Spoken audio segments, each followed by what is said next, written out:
We're going to start out over here with Cliff, man. I want you to tell me about S.T.A.N D. That's Stop Texting and Driving. I want you to first tell me your story. People that don't know, you're actually an Iraq war veteran. You're a father.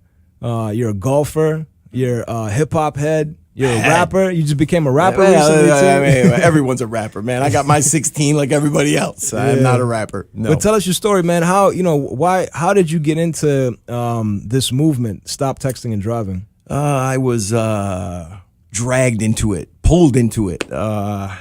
September 9th, 2014, I was coming out of a gas station on my motorcycle. I was turning right out of the gas station, and a woman was down on her phone in a Mazda 3, and I shifted into second. Had to be a woman, huh? Hey, no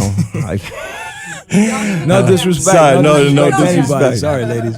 It wasn't Asian. She was a white woman. Oh, it was a man, white you're woman. taking it a little It was a too white far woman. now. Now I took it too far. All right, see, that's what I do. So listen, I was coming out of the gas station, and you know how you're always scanning on a bike, or those who ride a bike, you're always left and right scanning. And I saw her down on her phone. She never looked up and shifted into third. And right when I shifted into third, she hit the gas pedal, cut across 3 lanes of traffic, hit me. Right in my leg, and I lost my leg. I was actually, my leg was degloved at the scene. I lost 50% of my blood. I was in the hospital for 2 months. I almost died 2.5 times. The reason I say half is that time I thought I was dying. The 2 after that, I was really dying. So that's why I say 2.5 times. So it took me, I actually own and operate a real estate office with my brother, and we ended up closing that office last August because of this movement. I'm really passionate about things that I do, and when I did the research of distracted driving and texting and driving, 3,000 people a year die from that. Every year, where 9/11, never forget, 3,000 people died. So every year, 2 towers come down just from texting and driving, man. That many people die. And that's something new, because there was no texting and driving 20 years ago. Brand new. That's right. That's right. And the kids is where the movement is going. That's where I'm starting the movement, because I coached youth sports for 14 years. I coached baseball. I coached basketball. And the kids, we talk about it all the time here, right? Like, who do the kids have? Who do the kids looking up to? Where are the kids going for info? And I have a daughter who went to Kentucky for 1 semester, and she did not plan. She didn't do it the right way. She's back home. I dumped a whole bunch of money because she didn't know what it is she really wants, just like millions of these other kids that are going off to school feeding that system. So I came up with this movement first and foremost, the Stop Texting and Driving, S.T.A.N.D.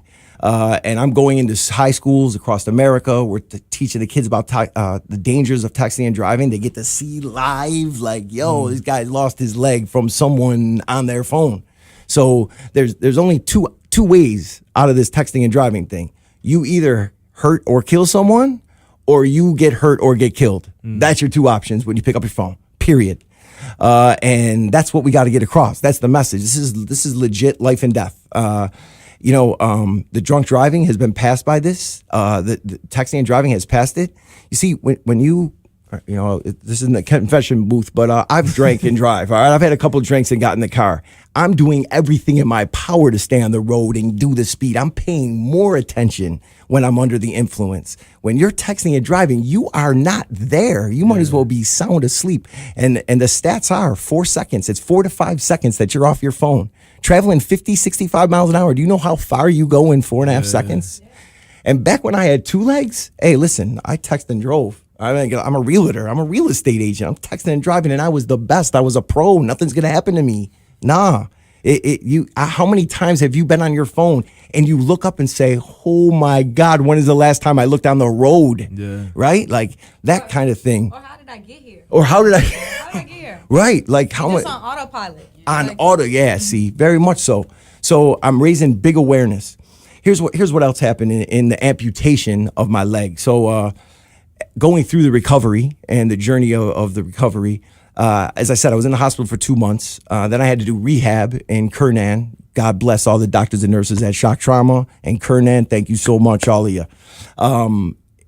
In that recovery, I got in touch with shock trauma and the prosthetics and the amputee groups. And I found that there's 3 P's to prosthetics, which is practice, patience, and perseverance. So I really took this to heart. Like these are the words that. Wait, just real quick, just because a lot of people might be confused. So what you're talking about right now is the fact that you had to basically learn how to walk again. I had to learn how to walk again, but I mean, I'm still learning how to walk. again. I'm still learning how to walk right now. 2 years later, I'm still learning how to walk properly because my prosthetic leg wants to go out about 6 to 8 inches farther than your normal step. You know, it messes up your back. I mean, it's a whole thing. So yes, thanks for backing that up. I appreciate it, which is why the pro that you are, brother. So the 3 P's that came up right off the bat is this: practice, patience, and perseverance, right? Well, practice, come on, every area of life we need this, but in prosthetics, they pick these 3 words, right? And the practice part, obviously, you got to learn how to walk again. You got to learn how to do everything again that you did with 2 legs or 2 arms, right? And then the patience. Brothers, sisters, everyone listening, the most important word in the English language is patience. Until you learn patience, you will learn nothing. And in this world, what do we have to teach us patience? I can go on my phone right now, I get in a Domino app and track the guy by the time he gets to my home. I don't need patience. He's going to be there in 2 minutes. Yeah. And if he's not, I'm fired up, right? I can order an Amazon package and pretty soon a drone is going to be at my door. No patience, right? Where do I learn our patience? We learn our patience in sickness, right? See the challenges you have, CC, right? Well, that's where we learn our patience. We learn our patience is when tragedy strikes, right? Oh my God, what happened to my son? Now you got patience. What happened to my daughter? Now you got patience. We're going to be talking about autism today. Your son, daughter is born. They have autism. That's patience. Yeah. It's nothing more than patience. When things get out of control, patience. Breathe, patience, then push. That's my P. So the patience is a huge thing. The perseverance is a funny thing because perseverance is every day, and I can never persevere until I die making it with one limb or one less limb. You follow me? Like perseverance, if you're having something that you have to persevere, like I want to do something and accomplish, usually you finish that. I persevered. There is no persevering with this. It's an everyday thing, right? Same thing you experience with your son. You persevere every day. He perseveres on a daily thing. So that's where the patience comes back. The best analogy, as you said, I'm an avid golfer. Like 18 holes is a perfect way to explain that, right? Golf. What other sport do you need more practice than golf, right? Patience is hold a hole. Perseverance is putting your score at the end of 18 and overcoming all those sand-trapped obstacles, water hazards, all the things that you got to overcome to persevere and put in that score. There's no perseverance for people who are born with autism that deal with that their entire life, or lose a limb after having it for 40 years. Listen, I still open up the door to get gas sometimes and step out like I'm going to step on a leg there, man, and fall out of my car, grabbing onto stuff. Like it's still, because I had it for way more of my life than I haven't, you know? So I just want to move forward a little bit, please. all right? And I just want to know what's your message now? You know, like you were saying, you speak to kids. No, I speak to the kids, man. I've been out to Iowa. I've been out to Spring Lake, Iowa, and spoke to a bunch of kids out there. Spoke to some kids in Florida. Look, the message is, first and foremost, stop texting and driving, right? Like we're not going to do it. We're already there. The new drivers is where the change is going to start, right? So if I can get in front of the new drivers and say, hey, listen, you got to make a pact and a pledge with yourself and don't text and drive. This is the outcome. Again, there's 2 ways it ends. You're going to hurt or kill someone, or you're going to get hurt or killed. You get to pick every time you pick up your phone. So that's first and foremost. The second thing is these P's that I was sharing with you as an amputee. I was in the real estate world. I was in the business world my whole life in Buffalo here. I'm from Buffalo, New York, and I've always been around business. You need practice, patience, and perseverance in business, and I bring P's to real estate offices and other businesses that would help their business. So the message to kids are, plan. What's your plan? You're about to go to college. What do you know about writing down goals? What do you know about this is what I want to do. I want to have I want to get to where the kids are like, I want a 3.5 average, right? A 3.2 average. Like, be specific, write it down. Hey, you want to go party? You want to do drugs, drink, and sleep with as many people as you can? Write it down. Go get it. Write it down and then go get what you said you're going to write down. but your parents are investing a lot of money. You're investing time in your life. Let's get a plan. What's your 5-year that's hovering above you right now look like? Because it's coming. Plan, write it down. I talked to him about pain. And you talk to basically high school kids. High school kids. Yeah, because you're talking about kids that are going into college. Right. So But I talk to adults about planning 15, too. You gotta plan for your 16. life. Yeah, but it is. Yeah, it is. I talk to the adults about it too, because adults don't plan. Adults don't write anything down either.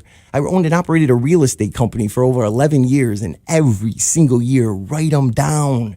Give them to me, and I'll help you get your goal. Guess how many I would get out of an office of 70 people? Lucky if 15 of them would hand them into you. Yeah. The rest of them no. And that's who raised these kids. So if they're not doing it, our kids aren't going to do it either. So I bring P's for the kids, the planning, which is where you're going to go. And then I do talk about pain. I mean, I know a little something about pain. So I share with my story in that, look, just because you have a plan and the perfect plan and God is the best of planners and pain's coming, right? How badly do you want something, right? What are you going to do? Are you going to go through that wall, around that wall, dig a hole over the wall, or climb over it? How bad you want it?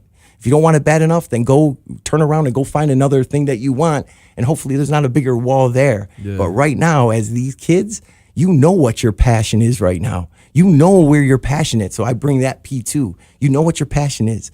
In your passion, you will find your purpose. And I help them do that too.